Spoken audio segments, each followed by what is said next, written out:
The breakup of the Beatles marked far more than the end of the most successful musical act of its time. It also signaled a painful fracture in the friendship between John Lennon and Paul McCartney. The two had been not only one of history's most prolific songwriting duos, but also close friends since their teenage years. For them, the split was deeply personal.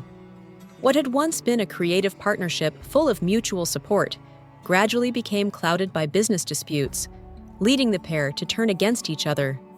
This tension seeped into their early solo work, with both men still using one another as creative fuel, even in the absence of collaboration. John Lennon, who was the first to step away from the group, channeled his energy into his debut solo album, Plastic Ono Band. The record was a raw, confrontational departure from his Beatles past. One track in particular, God, made his feelings unmistakably clear. In the song, Lennon distanced himself from the cultural icons of his generation, from political figures like John F. Kennedy to musical heroes such as Elvis Presley and Bob Dylan. Most strikingly, he included the Beatles themselves on the list of things he no longer believed in, ending with the assertion that he now believed only in himself. He concluded with the stark statement that the dream is over, a sentiment he later explained was as much directed at himself as at the public. For McCartney, hearing Lennon dismiss the Beatles so bluntly was deeply upsetting. In his podcast, A Life in Lyrics, he later reflected on how Lennon's tone made him question why his former bandmate seemed so angry and so quick to reject the shared history they had built. This frustration inspired McCartney's own veiled response.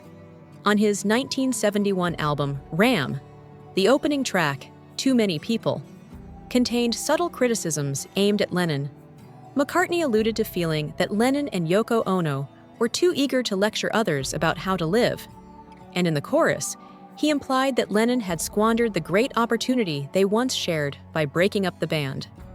Lennon's reply came quickly and with far more force.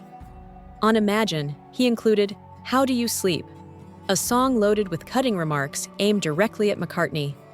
It mocked his contributions to the Beatles, questioned his talent, and even played on the long-running Paul is dead conspiracy. McCartney later learned that Lennon had not written the song entirely in isolation. Yoko Ono and business manager Alan Klein had reportedly encouraged harsher lines, feeding into Lennon's resentment. McCartney's own animosity toward Klein had been a key factor in the band's bitter dissolution. While Lennon, George Harrison, and Ringo Starr had agreed to Klein's management, McCartney had refused due to Klein's controversial history with the Rolling Stones. This disagreement led to lawsuits as McCartney sought to end the band's legal partnership, deepening the rift with Lennon. One lyric in particular, reportedly suggested by Klein, infuriated McCartney. The claim that yesterday was his only real achievement, and that after leaving the group, he was no more than another day. Reducing his entire Beatles legacy to a single song was, for McCartney, the most insulting blow. Yet despite the hurt, McCartney ultimately valued reconciliation over prolonging the feud. Later in 1971, having formed his new band Wings with Linda McCartney, he released Wild Life.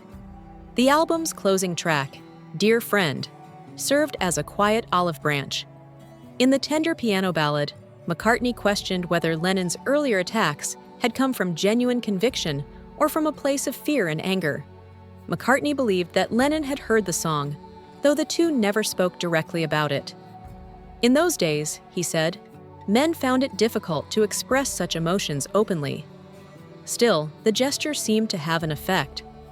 After Dear Friend, the exchange of musical barbs ceased, and before long, the two managed to repair their relationship. What had once been a public feud slowly faded into a private understanding, proof that even after one of the most famous breakups in music history, friendship could find its way back.